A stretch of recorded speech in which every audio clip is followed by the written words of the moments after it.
Around there. Let's go straight. Yeah, around there. Yeah.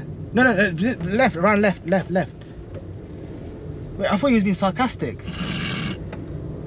Yeah, you actually being sarcastic? No. He forgot which way to go around the roundabout. What? Then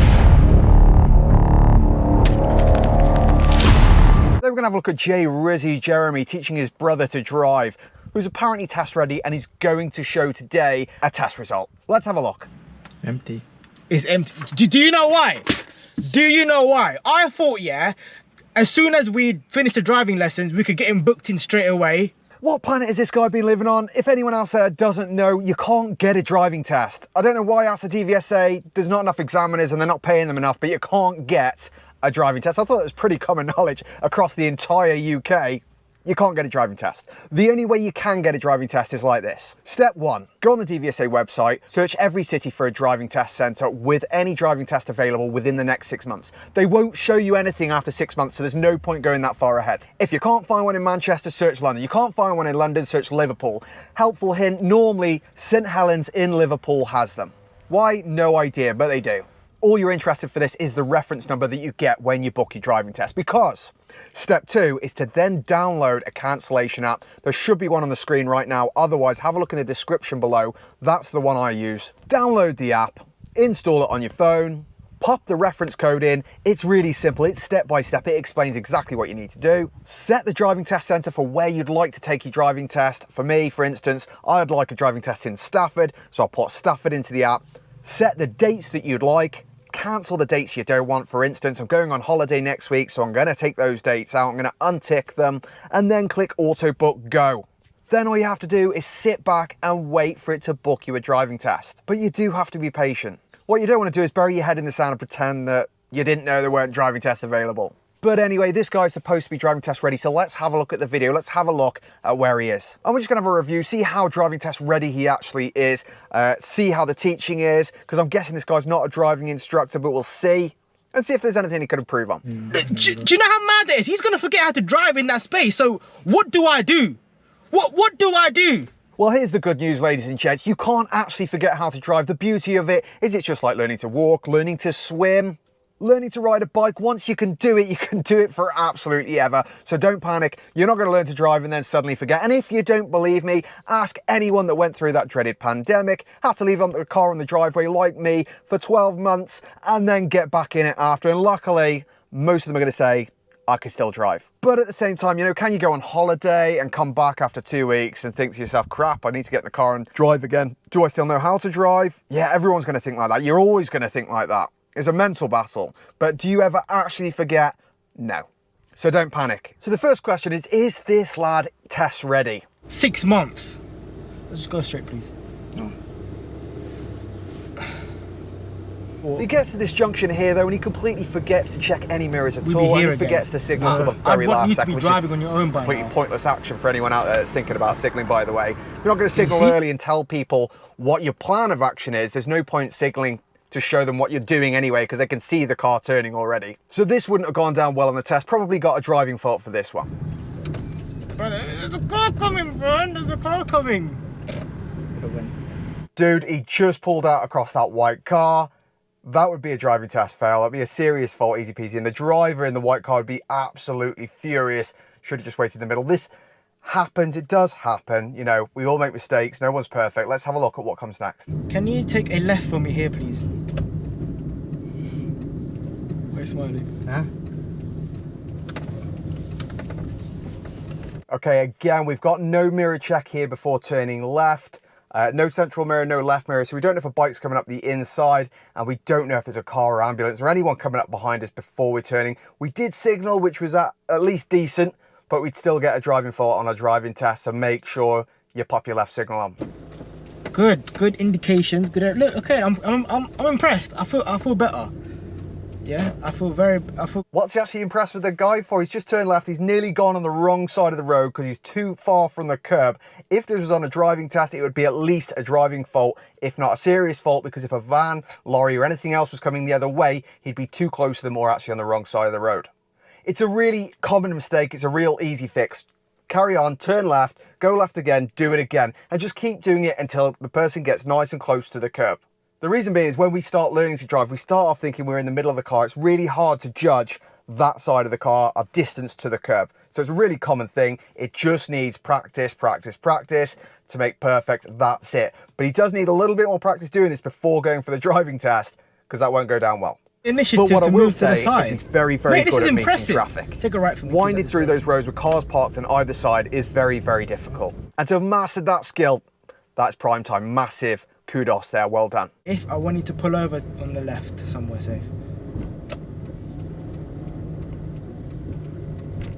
On the curb or On not? the curb.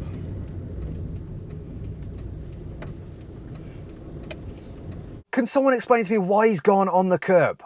Because I don't get it, don't get it.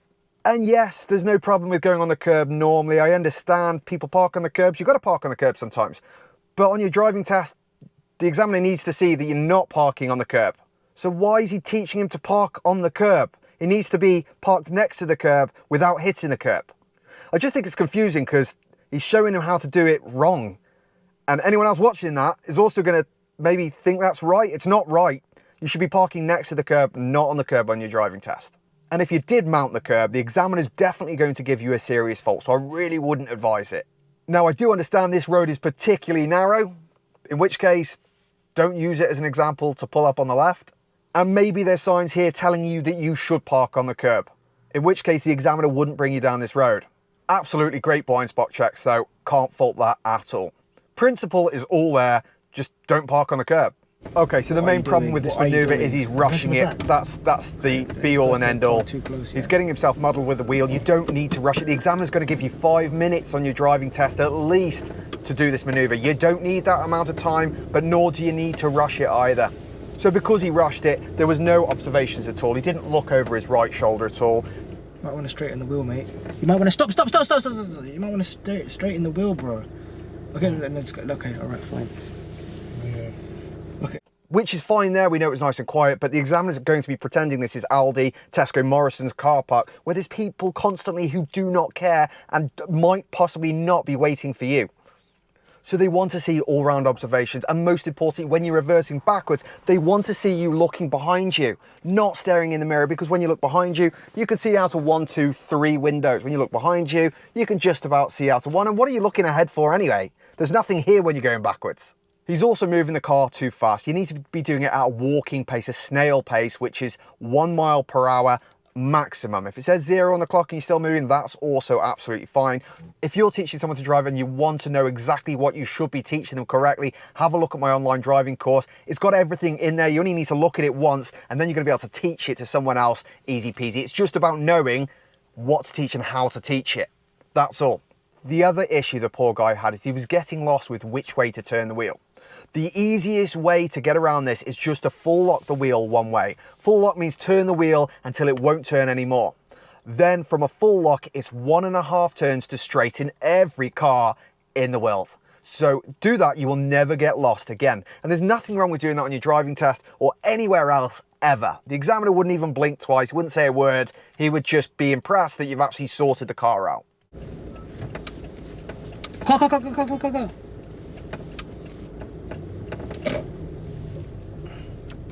This is the second car that the poor lad has pulled out on. This would easily go down as a serious fault because it's bloody dangerous, and it would go down as one of the most common reasons for failing your driving test, which is observations at junctions. And this is probably one of the big factors why there's a higher pass rate in manual vehicles than automatic vehicles. Because with the automatic vehicle, you're more inclined to be going too fast into the junction, whereas the manual, you're manually going down into first gear, trying to get the car down to that walking pace. You're more likely to have a decent look than you are in the automatic. Keep going.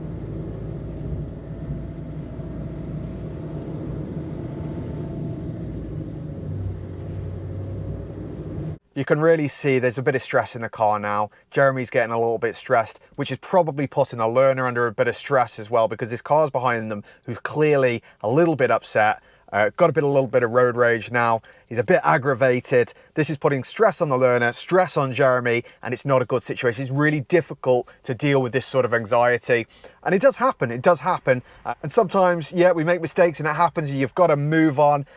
Best thing to do to get out of this situation, probably just pull over. Just pull over, Wave them as they go past. You know, you made a mistake, that's okay. Just let them go. They've got places to be.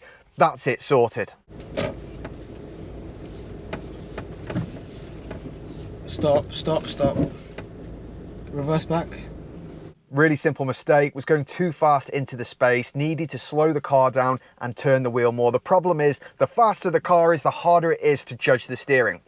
Simple rule, the smaller the space, the more steering you're going to need. So if you're trying to get into a really small gap, you need to slow the car right down and use lots and lots of steering. The higher the speed, the less movement of the wheel you're going to need. For instance, when changing lane on a dual carriageway or a motorway, you're normally going to be going 50 plus miles an hour. You've only got to nudge that wheel the slightest bit, and you're going to drift gently across into the next lane without a problem. But when you're almost stopped or you're doing a driving maneuver such as pulling into a space, you're going to be going extremely slow, maybe 1 mile an hour. That should be the max really, 1 or 2, which means you're going to need lots and lots of steering, possibly even full locking the wheel. Around there. Let's go straight. Yeah, around there. Yeah. No, left, around left. Wait, I thought you was being sarcastic. You actually being sarcastic? No.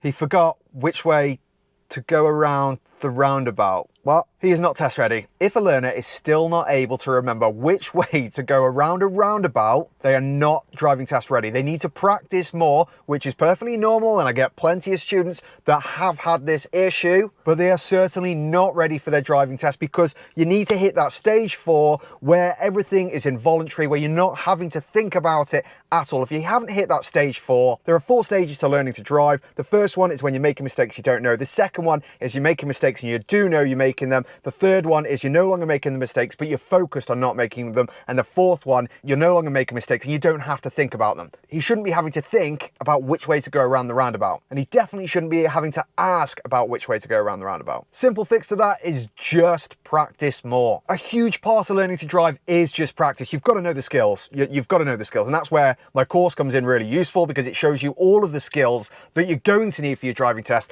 In fact, it'd be really useful for Jeremy to have a look at to teach his brother, because, well, it would help him with his route directions. It would help with everything that he's trying to get across to his brother. And then all his brother would need to do is practice, practice, practice. The problem is he doesn't know exactly what he's supposed to be teaching for the driving test, which is what's causing the issues and causing more dramas along the way. Right for me here, please. Oh, what is he doing? He's such an idiot, that guy. Just so we're clear, that was absolutely deadly overtaking when someone's turned right. Bloody stupid. God knows what was going through that person's head. In fact, they probably shouldn't have a license if they're too thick to be doing things like that. But was there anything the learner could have done differently to help avoid the situation? Well, I definitely think the learner could have signalled earlier, let them know nice and early, we are planning to turn right. Then the person behind might not have been so inclined to start overtaking at the same time. And the learner should have been positioned next to the white line, as close to the centre of the road as possible, in order to show positioning, we are planning to turn right. Were they? I think they were a little bit closer to the curb than they should have, perhaps almost in a parking position, which is going to be really confusing for a driver behind as well. Does that excuse someone overtaking when you turn right? No. 100% no. Flipping out, these roads are busy today. Hey, do you want to take any longer walking? Come on now. Come on, but don't go too... When you've got meeting traffic situations, you've got cars parked on the left, you're having to use the other side of the road. If another car can't get past, there is no point hugging the cars on the left or on the right for that instance. You always want to stay in the center of your lane, having the same gap on the left, same gap on the right. You're going to have a better view ahead. You're less likely to catch a wing mirror, and you're going to have more time if someone walks out between the cars. Is there any benefit to hugging the cars on the left? No, nothing at all. If nothing can squeeze past anyway, it's a pointless act. What you should be doing instead is focusing ahead, looking for the gaps between cars in case another vehicle does come. Why was that such a hectic drive? That had to be the most hectic. It started off well, and then it's just started crumbling. The reason it's turned into this massive S show is because he's not ready for this type of route. Simple as that. The route was too difficult for the learner, which is absolutely fine. That's perfectly normal. Just go somewhere that's slightly simpler. Then he won't have this many mistakes. His reverse parking definitely needs some work. Practice, practice, practice. No problem at all, just some practice. Pulling over on the left, that's not helping if the person that's teaching you thinks that's the right way to do it. But an easy fix. Observations at junctions is a big one. Maybe it's because he's just started driving an automatic car, I'm not sure. But either way, need some practice because you can't go pulling out on people. Mini roundabouts. You can get all of this information in my online driving course. As I say, if you are teaching anyone to drive, that's the way you want to go because you're going to know exactly what you should be teaching and you're not going to be worried about teaching anyone wrong. To be fair to the guy, he's also got some great strength. His meeting traffic was very good generally. He always checked his blind spot when pulling away, which is by far one of the most important things of driving. MSM routine was generally very good. And he looked like he was going at the correct speed in areas. If you like the video, don't forget to give it a thumbs up. And let me know your thoughts. Have I been overly critical? Or do you agree? What do you think? I'm Josh, a driving instructor, and I'm out.